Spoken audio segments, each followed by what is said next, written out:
독일의 유명한 철학자 임마누엘 칸트라고 하는 분이 있었어요.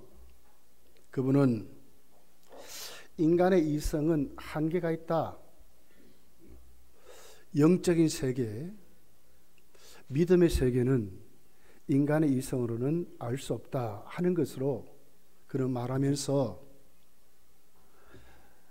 인류 역사는 서로 시기하고 미워하고 질투하고 서로 물고 찢고 싸우는 살벌한 세상이었는데 예수 그리스도께서 이 세상에 오시어 원수를 사랑하며 죄인들을 위하여 십자가에 달려 돌아가심으로 그 사랑을 본받아 서로 사랑하게 되었다. 이 세상에 사랑이란 단어가 존재한 이유도 예수님 때문에 존재하게 됐다는 거예요. 우리가 서로 사랑할 수 있는 이유가 있다면 하나님의 아들이 오셔서 그 사랑을 보여주셨기 때문에 우리가 사랑할 수 있다, 그렇게 말씀을 하고 있었습니다. 여러분, 오늘 이 말씀 같이 성탄의 달은 하나님 우리를 사랑하시는데 그냥 사랑한 것이 아니라 진짜 행동으로 보여주신, 아들을 보내주신 하나님의 의지가 최고적으로 나타난 성육신 사건이 기록되어 있는 그 달로 우리가 맞이하고 또 지키게 되는 것입니다. 네이버를 찾아봤더니 영국의 미생물학자 알렉산더 플레밍이라는 분이 노벨 생리학상을 받았어요. 그는 아주 인류 역사에 큰 공헌을 한 세균학자입니다. 페니실린을 발견해 가지고 그것으로 노벨 의학상을 받았어요. 기자가 가서 물어봅니다. 노벨상을 받는 그날에 당신의 생애 가장 행복한 날, 최고의 날이 어떤 날입니까? 그럼 대개 다 상 받는 날은 대답하죠. 오늘 내가 세계에 아무도 받지 못하는 이 노벨 의학상을 받은 것을 최고의 날로 생각합니다. 이렇게 대답해야 되는데 그는 거기에서 이렇게 대답을 했습니다. 나의 발견 중 가장 위대한 발견은 내가 죄인이요, 예수님은 나의 구주가 되신다는 사실입니다.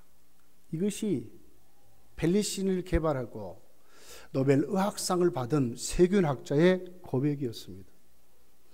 여러분을 살면서 예수를 믿는 여러분들은 저를 비롯해서 모두가 여러분의 최고의 날이 어떤 날입니까? 최고의 행복한 순간이 어떤 순간이었습니까? 오늘 세균학자는 내가 죄인이요, 내가 예수를 만난 것이 최고의 행복한 날이라고 그는 그렇게 고백을 했습니다. 여러분, 오늘 본문은 정말 우리 주님이 오실 때의 배경을 아주 누가복음은 특별히 사복음 중에서 아주 세밀하게 역사적인 사건 배경을 기술하고 있는 것을 봐요. 2장 1절 2절에 가서 보면 예수님이 오실 때에 아구스토라는 로마 황제의 때라고 합니다. 수리아의 총독 구레뇨가 총독일 때였다고 그렇게 말하고 있습니다. 그리고 30년쯤 지난 다음에 오늘 본문에 보니까 1절 2절에 디베리오 황제가 통치한 15해 그랬어요. 그러니까 디베리오 황제가 로마 황제로 등극해서 다스린 지 15년 됐을 때 그 말이죠. 본디오 빌라도가 유대 총독으로, 헤롯이 갈릴리의 분봉왕으로, 그의 동생 빌립이 이두레와 드로고닛 지방의 분봉왕으로, 루시니아가 아빌레네의 분봉왕으로, 그리고 종교적으로 바로 안나스와 가야바가 대제사장으로 있을 때 예수님이 이 땅에 오셨을 때 그 배경을 먼저 이렇게 정확하게 역사적인 사실로 기록을 하고 이때 바로 예수님 전에 세례 요한이라는 자가 하나님께 소명을 받았다 이렇게 말하는 거예요. 예수님이 오실 때는 역사적으로 분명했다는 거죠. 어떤 종교가가 자기 종교의 그 교주됨을 증명하기 위해서 만든 이야기가 아니라는 거예요. 역사적으로 세계 역사 앞에 뚜렷한 때에 예수님이 이 땅에 오셨는데 먼저 세례 요한이 먼저 부름을 받아서 쓰임받는 사건으로 시작했다, 이렇게 말하는 거예요. 오늘 그 2절에 유대 사회에 있었던 또 특별히 종교적인 그 제상을 기록하고 1절에 보면 이제 그 본디오 빌라도를 비롯해서 분봉왕이라 하는 단어가 있어요. 이 말은 예수님이 탄생할 때에 헤롯 임금이 이스라엘을 다스렸죠. 근데 그만 자기가 이제 죽을 날이 얼마 안 되니까 남지 않고는 이래서 안 되겠구나 생각하고 자기에게는 6 아들이 있었답니다. 이 아들들이 나중에 내전이 일어나가지고 나라가 혼란할 것을 생각하고 로마에다가 신청을 해서 나라를 이렇게 좀 나누어 주십시오. 그렇게 해서 우리 아들들이 좀 다스리도록 해 주십시오. 이렇게 해서 만든 제도가 분봉왕이라는 제도예요. 근데 그 중에 아주 넷째 아들이 아주 무서운 학정을 했답니다. 폭군으로. 그랬더니 유대인들이 로마 황제에게 상소를 했어요. 우리 도저히 못 살겠습니다. 그렇게 해서 바로 그곳에 누가 왔느냐 하면 로마 총독 빌라도가 부임하게 된 겁니다. 그러니까 이스라엘은 어떻게 보면 4조각으로 이렇게 나누어졌는데 한 조각을 최종적으로 빌라도가 와서 다스리게 됐는데 이 빌라도가 다 그 분봉왕 위에 모든 주권을 가진 총독으로 로마 황제의 이름으로 대리해서 이스라엘을 다스렸다는 거예요. 그러니까 아주 역사적으로 예수님 오실 때의 사건이 분명하다는 거예요. 그때를 추적해 보면 예수님의 탄생과 예수님의 사역이 또 그 전에 세례 요한이 먼저 부름을 받아서 쓰임 받은 사건들로 아주 이렇게 명확하게 그렇게 기록하는 거예요. 그러면서도 우리가 두 번째로 생각할 수 있는 것은 바로 이런 시대가 어떤 시대였습니까? 아주 혼란했다는 거예요. 세례 요한이 주님의 길을 준비하기 위해서 부름을 받았지만 그 주님의 길을 준비하기에는 참 너무너무 힘들고 어려운 시대를 오늘 세례 요한은 주님 앞에 그 사역을 예수 그리스도의 그 사역을 준비하는 그 길을 명확하게 그리고 확실하게 준비하는 자였다 하는 것을 오늘 본문이 우리에게 설명하고 있는 거예요. 자, 누가복음 1장 2절에 보면 예수님의 탄생 기록이 있기 전에 세례 요한의 출생 기록이 되어 있습니다. 세례 요한의 아버지 어머니의 이름을 기록하면서 세례 요한은 어느 집안에 왔어요? 제사장의 가문에 왔어요. 아버지 이름이 사가랴입니다. 사가랴. 하나님 앞에 제사를 드리는데 가브리엘 천사가 찾아왔어요. 그렇게 해서 그 가브리엘 천사가 바로 사가랴에게 너 아내에게 자식이 있을 것이다. 그렇게 말씀한 다음에 세례 요한이 출생하는 과정으로 설명하고 있어요. 그러면서 6달 후에 가브리엘 천사가 요셉에게 찾아갑니다.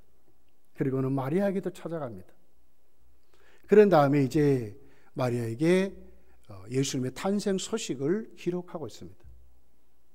그러면서 예수께서 탄생하실 때에 세례 요한과 예수님의 관계를 어떻게 설명하냐면 1장 36절에 가서 보면 친족이라 이랬어요. 그러니까 친척이라 이런 단어를 썼어요.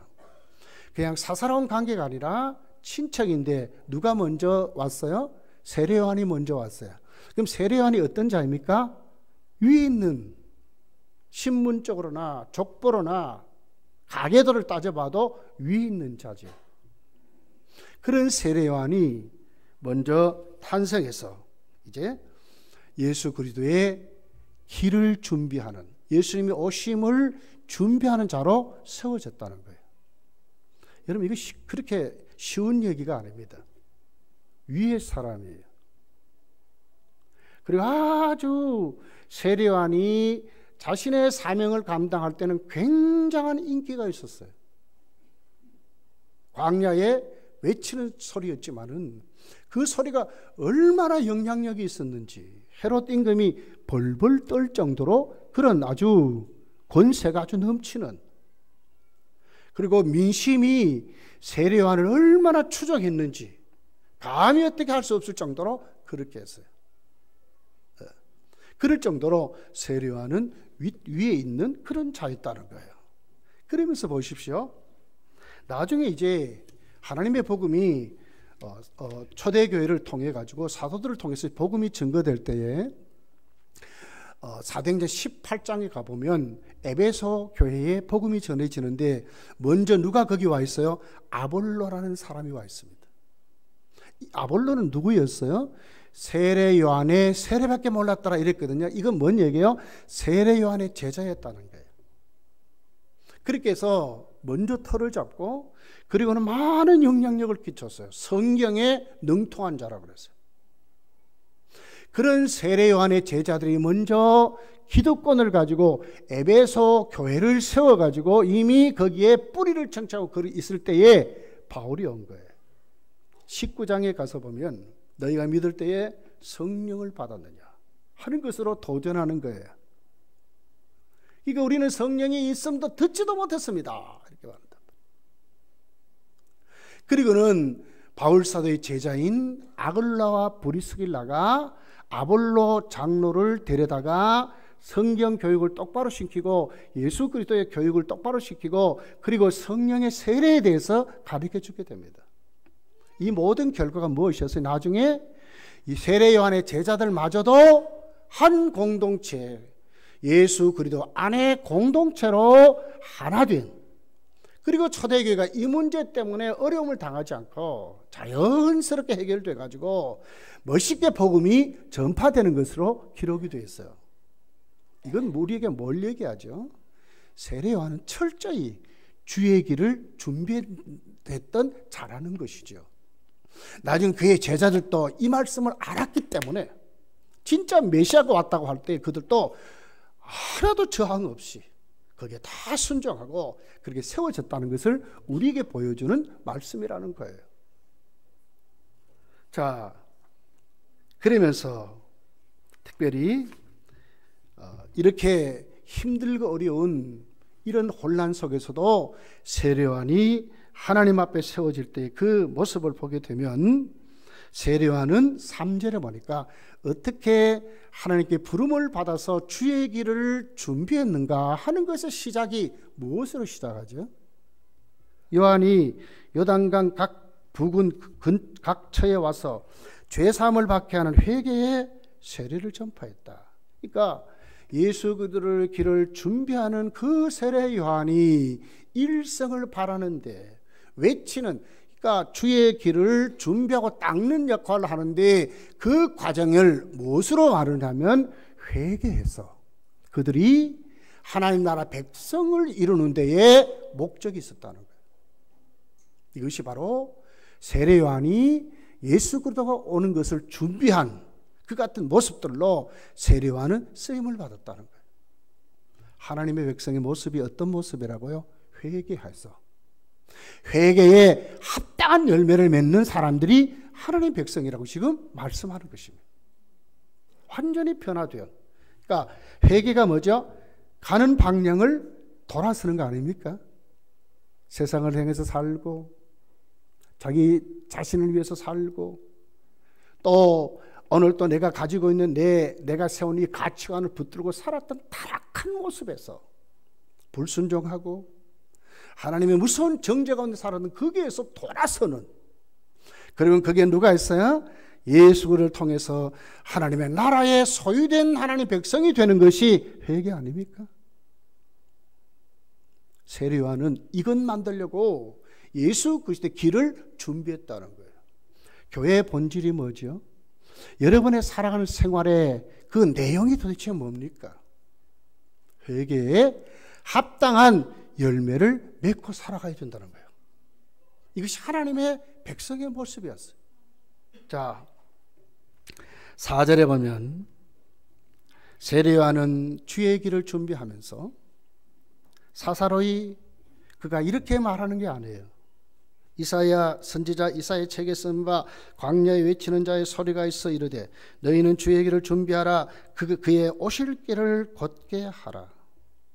자기를 지금 뭐라고 얘기해요? 자기를 하나의 예수님의 친족이기 때문에 그 말이 아니에요. 자기는 오늘 또 이렇게 외치니까 많은 사람이 자기를 띄워서 이렇게 오늘 이렇게 많은 사람이 추종하는 어떤 사회적인 지도자로 말하는 게 아니에요. 나는 누구냐? 이미 우리 주님 오시기 전에 700년 전에 이사야가 예언한 그대로 광야에 외치는 자로 오늘 또 주의 길을 평탄케 하는 자로 내가 지금 여기 있다는 거예요. 이게 뭐죠? 이게 사명인 거예요.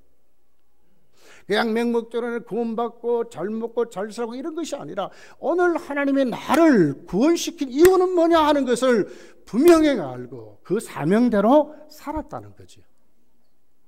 세례요한은 어떤 삶을 가졌다고요? 바로 우리 구주 예수께서 이 땅에 오실 때 그 전에 어떻게 한다고요? 그분을 소개하는, 그분을 나타내는, 그분의 역사를 이루는 뚜렷한 하나의 광야에 외치는 소리로 정말 그에게 주신 사명자로 오늘 내가 여기에 서 있다 하는 것을 말한다는 거예요. 하나님 오늘 나를 세웠다 이렇게 말한다는 거예요. 여러분 보십시오. 그렇게 하면서 이 배경이 여러분 이사야 40장 우리가 지난 주일 설교했던 내용이죠. 3절서 5절까지를 보면 남쪽 유다는 바벨론에 587년에 망했습니다. 나라를 잃어버렸습니다. 성전도 무너졌습니다. 아무 희망도 없습니다. 좀 처음에는 뭐 그래도 우리가 한번 잘 믿어보자 뭐 이렇게 해서 뭐 해봤는데 자꾸 시일이 지나고 막 이렇게 돼도 아무 증거가 안 나타나는 거예요. 그래 어떻게 해요? 모든 그 백성들이 절망하는 거예요. 그 중에 특별히 지도자급에 있던 사람들이 배신하는 일이 자꾸 생기는 거예요. 그래도 하나님 말씀대로 살려고 그리더니 이제는 어떻게 해요? 점점 바벨론화 되어가는 거예요. 왜? 희망이 없어요. 그래도 바벨론에서 살려면 바벨론화 돼야 살겠거든요. 우리나라가 그랬어요. 일본에 36년 동안 나라를 잃어버렸을 때 그랬어요. 독립투사들이 그렇게 저항하다가 마지막 광복을 앞두는 바로 그 시점에는 많은 분들이 독립투사들이요 배교했어요. 배교했어요. 친일로 돌아선 사람이 그렇게 많은 거예요. 왜 그래요? 희망이 없어요. 나라를 찾을 방법이 없는 거예요. 그랬더니 어떻게, 결국 그렇게 되면 어떻게 돼요? 일본 사람이 돼야 그래도 뭐 어떻게 해요? 그래서 많은 지식인들이 그때에 친일을 할 수밖에 없는 것으로 그렇게 되었어요. 지금 시대가 이런 거예요. 그런데 뭐라고 말합니까? 이사야서 40장 1절에 보면 너희는 위로하라. 내 백성을 위로하라. 왜? 노역의 때가 끝났다는 거예요. 하나님이 그들을 다시 회복시켜서 구원을 주시는 때가 되었다고 말하는 거예요. 그러면서 지금 왜 이 길을 이제 이렇게 됐으니까 너희들이 고국으로 돌아가는데 고국으로 돌아가려면 그냥 돌아갈 수 없다는 거예요. 그 노역자도 있고 또 병든 자도 있고 많은 사람이 있어요. 그러면 그냥 돌아갈 수 있어요? 그 말씀을 받은 그 사역자들 또 그래도 힘께나 쓰는 사람들 먼저 나가서 앞장서서 길을 닦아야지. 강야에 길을 내고 사막 강이 만나게 되면 다리를 놓아야 하고 높은 산을 만나면 평탄케 하고 길을 이걸 하라는 거예요. 여기에 사역자가 누구냐면 지금 세례요한 자신이 오늘 하나님이 그렇게 나를 세웠다 이렇게 말씀하는 거예요. 자, 그렇게 해서 이제 이런 계획을 아는 그 사람들이 길을 닦듯이 세례요한이 주께로 부름을 받아서 메시아가 오시는 것을 알았기 때문에 나도 지금 여기에 서서 뭘 하느냐? 메시아가 오심을 내가 외치는 소리로 예수 그리스도의 길을 준비하는 자로 내가 여기에 섰다는 거예요. 어떻게 준비하느냐? 회개하라는 거예요. 그렇게 해서 회개에서 바로 회개 합당한 열매를 맺어야 그 나라의 멤버가 된다 하는 말씀을 지금 하고 있는 거예요.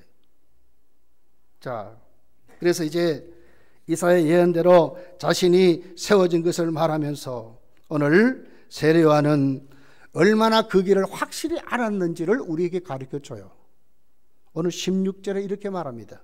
나는 물로 너희에게 세례를 베풀거니와 나보다 능력이 많으신 이가 오시나니 나는 그의 신발끈을 풀기도 감당하지 못하겠노라. 그는 성령과 불로 너희에게 세례를 베풀 것이요. 그래서 이게 무슨 얘기죠? 세례요한이 누구라고요? 예수님 친척이라고 그랬어요. 친척인데 누구라고요? 윗사람, 그렇죠. 윗사람. 또 먼저 하나님의 말씀을 전하니까 많은 백성들이 그를 추종합니다. 인기도 얼마나 높은 줄 몰라요. 그러면 어떻게 돼야 돼요? 교만할 수밖에 없죠. 나중에 예수님이 나와서 조금 인기몰이를 하게 되면 어떻게 시기할 수밖에 없잖아요. 근데 왜 세례 요한이 예수 그리스도의 길을 준비할 수 있었느냐 하면 무엇 때문에 그랬다고요?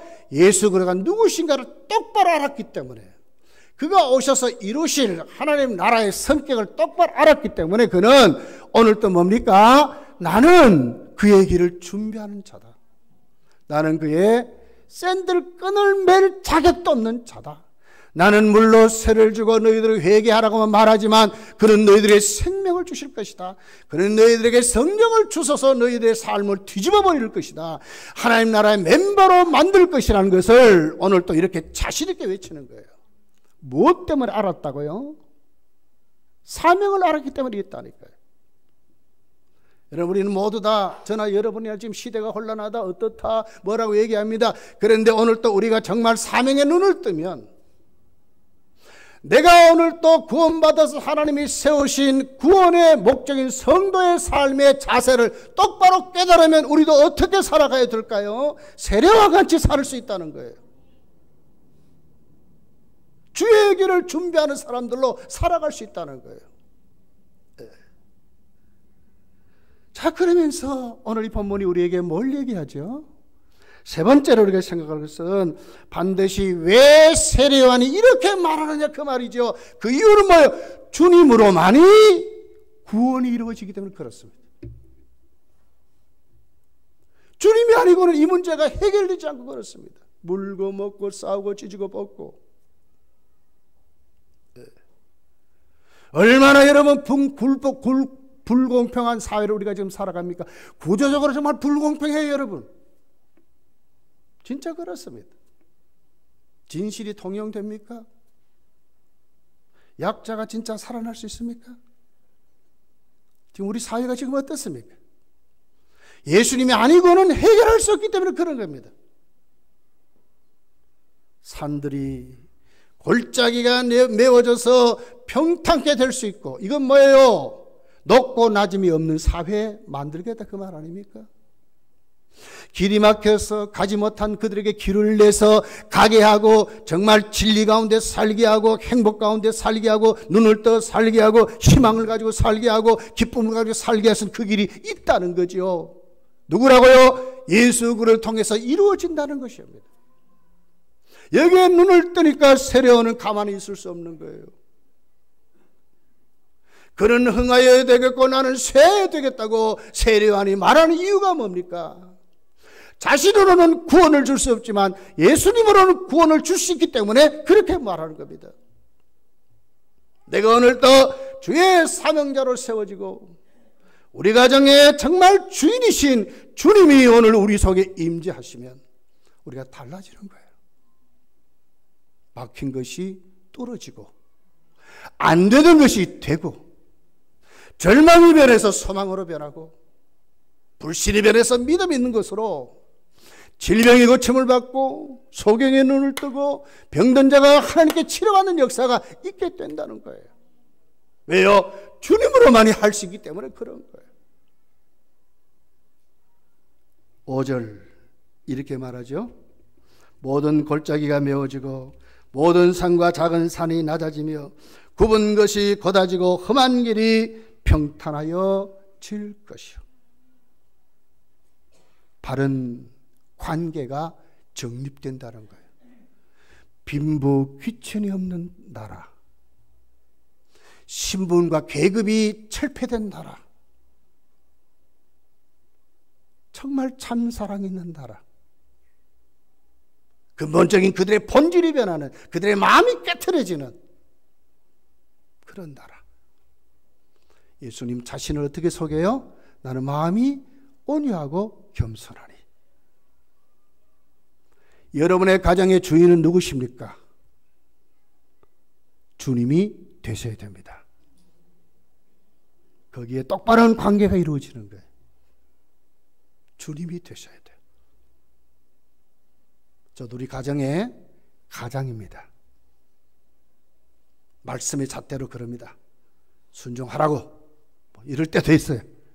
그러나 제 뒷정치를 딱 치는 말씀이 있어요.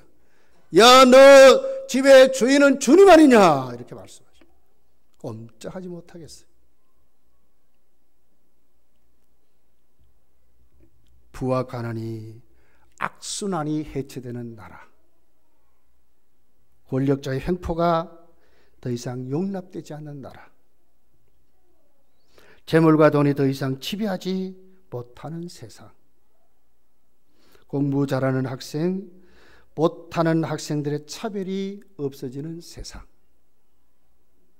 잘난 사람, 못난 사람의 차별이 없어지는 사회,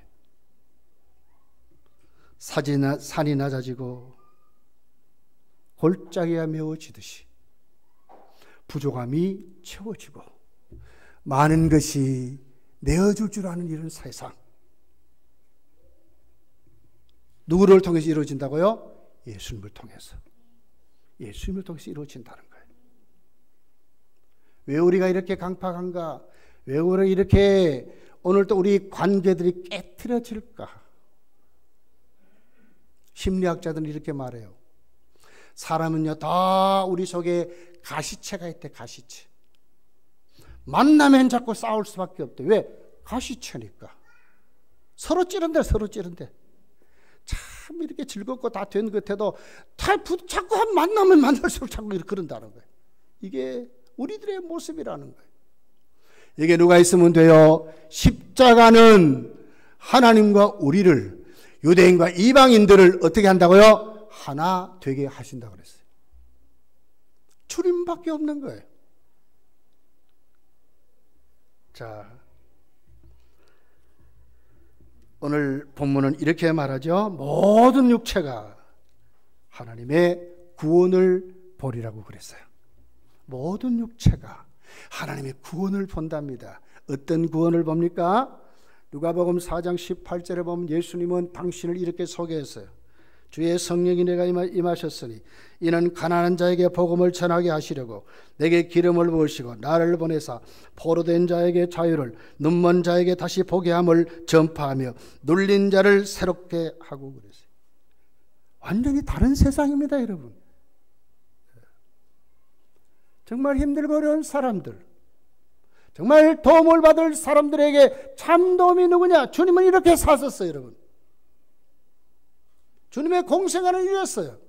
오셔서 생명주로 오신 그 주님은 어떻게 사셨어요? 병든 자 고쳐주고요, 가난한 자에게 빵을 나눠주고요, 귀신 든 자 귀신을 내어 쫓아주고요, 하나님 나라의 멋진 사람들로 구원이 무엇인지를 가르쳐 주었어요. 주님만이 이렇게 할 수 있음을 보여주셨어요. 세례요한이 감옥에 갇혔습니다. 의심이 생겼어요. 과연 당신이 메시아입니까? 제자들 통해서 예수님께 보내서 물어봅니다. 누가복음 7장에 있는 내용입니다. 요한이 그 제자 중 둘을 불러 주께 보내어 이르되 오실 그이가 당신이오니까 우리가 다른 일을 기다리오리까 하라 하매 그들이 예수께 나와 이르되 세례 요한이 우리를 보내어 당신께 여쭤보라고 하기를 오실 그이가 당신이오니까 우리가 다른 일을 기다리올까 하더이다 하니 예수께서 대답하여 이르시되 너희는 가서 보고 들은 것을 요한에게 알리되 맹인이 보며 못 걷는 사람이 걸으며 나병한 자가 깨끗함을 받으며 귀먹은 사람이 들으며 죽은 자가 살아나며 가난한 자에게 복음이 전파된다 하라. 누구만 이렇게 할 수 있어요? 병원이 이렇게 할 수 있습니까? 아니요.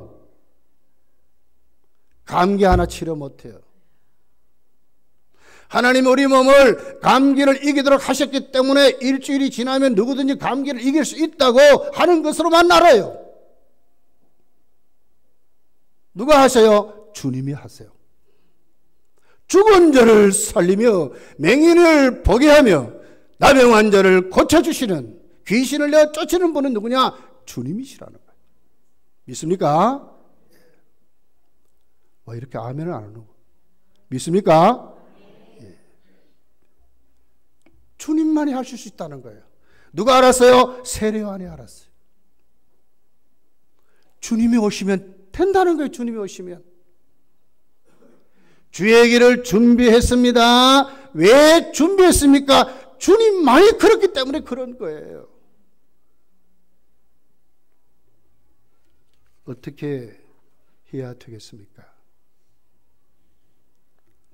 이런 주님이 이렇게 말씀하는데도 불구하고 세례요한은 그렇기 때문에 강력한 메시지를 말하는 거예요. 7절에 보세요. 세례를 받으러 오는 유대인들에게 말합니다. 요한이 세례를 받으러 나오는 무리에게 이르되 독사의 자식들아 누가 너희를 일러 장차올 진노를 피하라 하느냐. 이게 무슨 얘기죠? 그래도 세례를 받으려고 세례요한에게 그래도 찾아왔는데 오히려 그들을 향해서 너희들이 독사의 자식들. 이게 무슨 얘기? 원문을 보면 너희 속에 독사의 독이 가득하다 이 말이에요. 이거 뽑아내지 않으면 안 된다는 거예요. 유대인들은 이렇게 생각합니다. 세례요한이 너희 속에 독이 가득하다, 독사의 독이 가득하다 하는 그 세례요한에게 유대인들은 뭐라고 대답해요? 우리는 아브라함의 자손이다. 우리는 섬이다. 이러고 있는 거예요. 그리고 살짝 빠져나갑니다. 여러분 물어보겠습니다. 나는 일찍 부모 때부터 나는 몇십 년 이렇게 해서 검단교에 다녔습니다. 어느 것으로 여러분 안심할 수 있습니까? 여전히 우리 속에 이런 독사의 독이 가득하다면 이게 도대체 뭡니까 도대체? 중생을 뭐라고 말하죠? 거듭났다고 말합니다. 고린도전서 5장 17절에 보니까 위로부터 새롭게 태어난다. 새로운 피조물이 되었느냐. 이게 본질적으로 달라진 것을 말해요. 여전히 우리는 죄의 잔재가 여기 있습니다. 독사의 독이 가득합니다. 그러나 믿으면 믿을수록 뭐가 빠져나갑니까? 이 독사의 독이 자꾸 빠져나가야 돼요. 이 잔존된 죄가 자꾸 씻음 받아서 정결이 되는 하나님의 사람으로 회개에 합당한 열매를 맺는 사람으로 세워져야 된다는 거예요.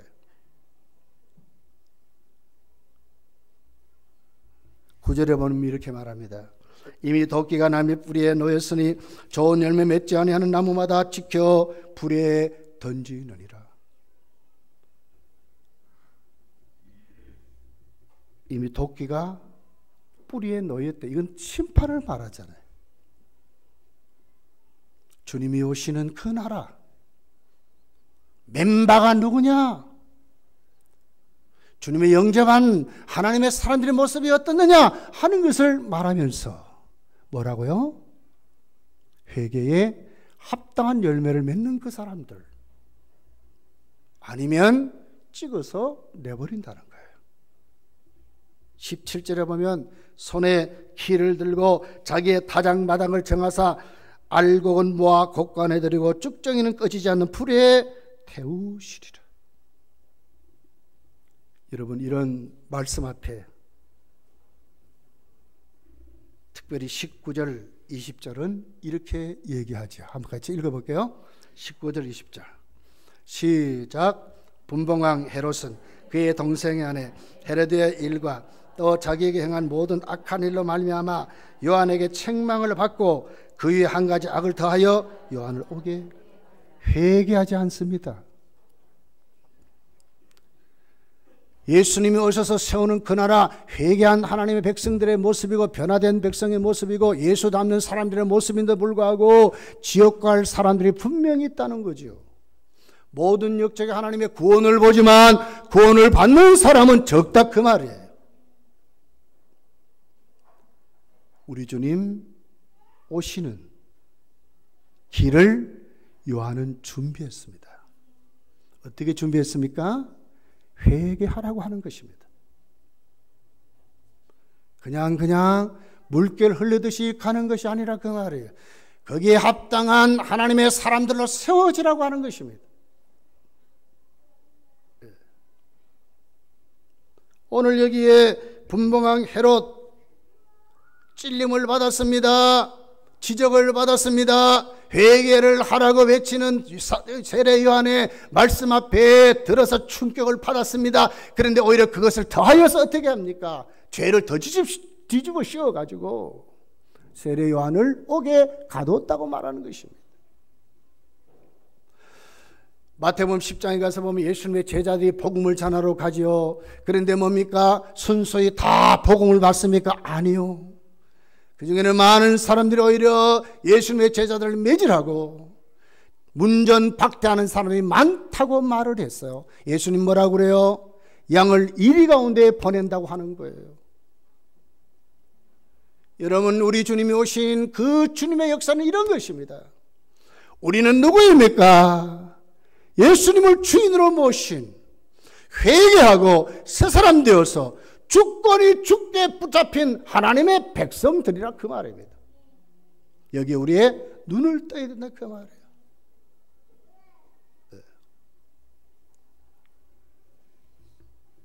예사의 집에 화요일 날 봉사를 갔었습니다. 참 같이 가서 봉사한 모든 성도님께 감사를 드립니다. 근데 다를 때보다도 많이 왔어요. 이제 실내 사니까요 얼마나 많이 왔는지 몰라요. 그랬더니 어떻게 됩니까? 그 전에 이제 간식과 음료수를 나눠줬는데요, 주자마자 흔적도 없이 싹 없어져 버려요. 전부 가방에 이어가지고 받아도 안 받았다 그래. 여러분, 이것이 오늘 우리가 사는 세상입니다. 이렇게 힘들고 어려운 분들이 있어요. 양심이 좀 그런 것 같아요. 받아도 안 받았다고 합니다. 나중에 식사를 나눠줍니다. 순식간에 먹고 가요. 그냥 누가 붙잡는지 뭐지, 순식간에 먹고 가요. 그 밥 한 끼 때문에 온 거예요. 우리가 복음을 전합니다. 예배를 드렸습니다. 찬양을 합니다. 사실 이것은 아무것도 아니에요. 빨리 끝나고 그냥 빨리 밥 먹고 보내야 된다는 거예요. 그걸 보면서 얼마나 마음이 안타까운지 몰라요. 뭘 몰라서 그래요. 하나님의 나라가 있는 줄 몰라서 그렇거든요. 예수님이면 해결된다고 하시는데 이 예수님이면 해결된다는 것을 모르니까 그런 거 아닙니까? 우리는 누굽니까? 예수님이면 해결된다고 믿는 우리들 아닙니까? 그럼 우리는 이제부터 어떻게 살아야 될까요? 세례요한 같이 주의 길을 준비하고 살아야 될 줄 믿습니다. 입술이 달라져야 합니다. 삶의 태도가 달라져야 합니다. 세례요한 같이 광야에서 외치는 자로 우리도 외쳐야 합니다. 예수님이면 해결된다고 그들에게 믿도록 외치는 것입니다. 당신 예수 믿으면 세상이 주지 못하는 하나님의 평강이 너에게 있어요. 하나님 주신 기쁨이 있어요. 질병도 주님이 고쳐줘요. 빵 문제도 주님이 해결해 줘요. 영생이 있어요. 죄사함 받아 하나님의 자녀로 살아갈 수 있어요. 세상이 갖지 못하는 주님이 주인 되면 당신의 가정이 행복해요. 여러분의 자녀가 행복해요. 세상을 자신 있게 살 수 있어요. 하는 것을 누가요? 우리가 그들에게 가르쳐 줘야 된다는 거예요. 이것이 주의 길을 준비하는 자들의 모습입니다. 여러분, 잊지 말아야 합니다. 우리 주님 반드시 다시 오실 것입니다. 이제는 우리 주님 어떻게 오세요? 재림하시러 오세요. 오시면 뭐 하세요? 이제는 진짜로 심판하십니다. 우리 그 주님을 똑바로 가르치고 살아야 돼요. 그리고 우리는 이때 어떻게 해요? 그 주님 바라보고 준비하셔야지. 준비하셔야지. 성탄의 날은 이런 달입니다. 준비하는 달입니다. 내 모습을 주께로 내려놓고 회개하고 사랑을 베푸지 못한 손을 벌려서 이웃을 사랑한 손으로 우리가 바뀌어지고, 그리고 누가 영광을 받아요? 주님이 영광을 받도록, 주님이면 해결된다는 것이 우리 속에 충만하게 일어난 분위기가 만들어지는 것이 무엇입니까? 주의 길을 준비하는 사람들의 모습입니다. 여러분의 입술의 말이, 여러분의 삶의 중심이, 여러분의 삶의 주권이 예수님으로 바르게 세워지기를 예수님 축복합니다. 자, 21절, 오늘 22절의 말씀 읽고 마칠게요. 백성이 다 세례를 받을세 예수도 세례를 받으시고 기도하실 때에 하늘이 열리며 성령이 비둘기같이 형체로 그 위에 강림하시더니 하늘로부터 소리가 나기를 너는 내 사랑하는 아들이라 내가 너를 기뻐하노라 하시니라. 예수님 어떻게 했어요? 하나님의 아들이요 인간에게 세례를 받았답니다. 이것은 무엇을 말해요? 주의 일에는 겸손해야 된다는 거예요. 주의 일꾼들로 주의 일을 하라는 거예요. 주도 이렇게 했다는 거예요. 세례 요한이 그렇게 했듯이 여러분도 여러분의 삶 12월 달을 똑바로 세워서 내 욕심을 채우는 달, 내 바람을 채우는 달, 내 행복을 채우는 달이 아니라 예수 그리스도가 주인 되는 달로 세워지기를 예수 축복합니다. 기도하겠습니다.